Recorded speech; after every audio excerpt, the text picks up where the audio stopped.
we are told that the government has pulled up the prominent, prestigious, so to say, an international organization, the BBC, over what the government believes has been a biased reporting. Remember using words like militant even when innocent people are being butchered, and not just a random firing incident, targeted massacre that has happened. We are told that BBC is under government's INB ministry watch list and sending out strong sentiments to the BBC India head. Tell me more about this, Jitendra. Online चलिए एक तरह का warfare हो रहा है, but जब news channels होते हैं वो भी इंटरनेशनल मीडिया लेवल के, the world audience is watching it, reading it, they are gathering their awareness from these news channels. Why are international media using such soft words? Government किस तरह से इस पर कार्रवाई कर सकती है? So I'll go across to Jitendra in just a short while. Remember, questions will rightly be posed to the Indian government for the incident, for the terror attack that happened. Was there negligence? Was there callousness? Why was there a security lapse?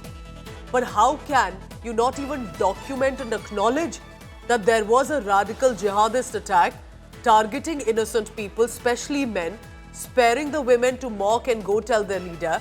These were all documented facts. To go soft on this at a time when there's been a brutal massacre is absolutely unpardonable. So that's what we are told, that the government is taking action on some of the misleading reports that are coming in from the international media.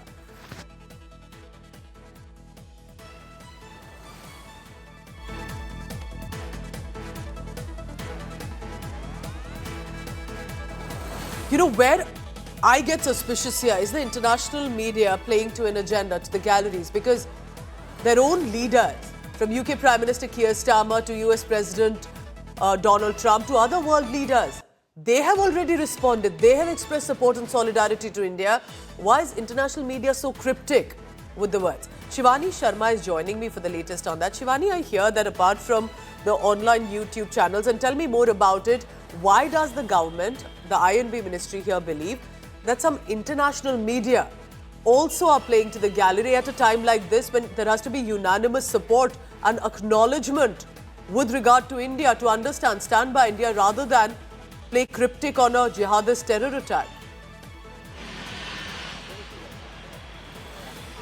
See, Pooja, this is not the first time when some of the media houses from the West have been playing a conspiracy of demeaning and maligning India's image. And this is once again happening and being reported and acknowledged by not only India, but United States also. We've been reporting after the Pahalgam attack how the misreporting has been slammed itself by the United States. A number of publications have been actually giving out false accounts and false information about this terror attack that has been sponsored clearly by Pakistan.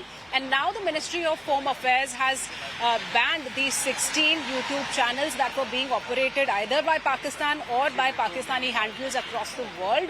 And they were actually spreading a lot of misinformation about India and India's stand after this attack happened in Pahalgam. Remember, Pooja, we have already reported that very next day after the Pahalgam attack how these terrorists were being claimed to be militants, and many other information that was being floated was actually false and foul. So now this is action coming in from not only MHA, but a lot of voices from across the world are acknowledging that there is a conspiracy within the media in the West that is spreading false information or giving out information in a deviated manner. Shivani, stay on with me. I want to quote from a report that had been put on social media, shared from the BBC.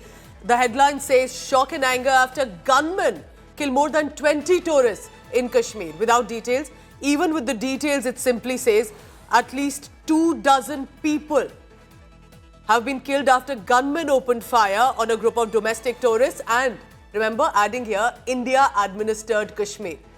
So they have the time and the bandwidth to add these words, but not the fact that it was a targeted attack. The 23 Hindus, 2 Christians were targeted deliberately when they were identified as non-Muslims. These Pakistan-sponsored terrorists had come in. Kashmir had been bracing for so long a conflict that the world media is aware about, and yet such cryptic words are being used.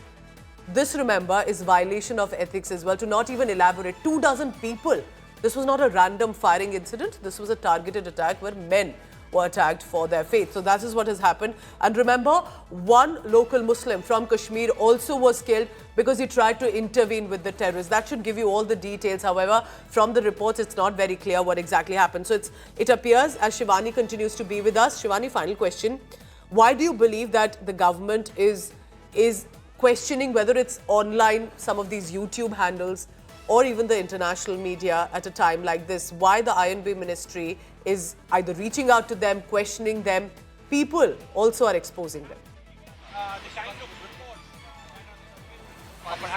See, India is actually working on multiple fronts right now, Pooja. India is not only preparing for action, it is not only intensifying action against the terrorists in Jammu and Kashmir, not only busting their terror outfits, their hideouts there, but India is also tackling and it is handling the situation to not give a message that India believes in war hysteria. India is actually a believer of peace, but it will not spare and tolerate any kind of attempt to actually kill its people or the brutalities that are happening here. So Indian government is working on multiple forums, but it is also sensing the way the whole effort is being given a different shade by some Pakistani-based media houses or some Pakistani supporting media houses of the West.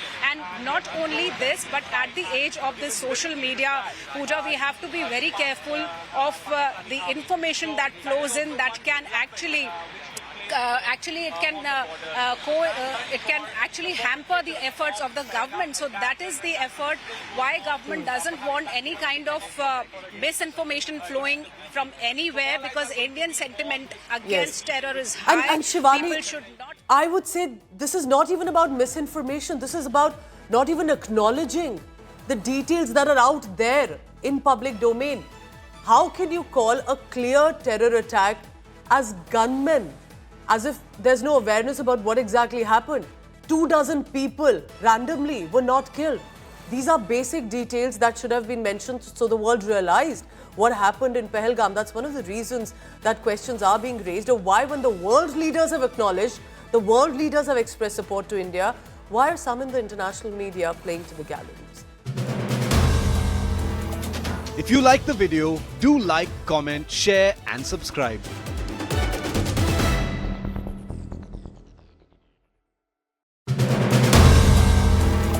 If you like the video, do like, comment, share and subscribe.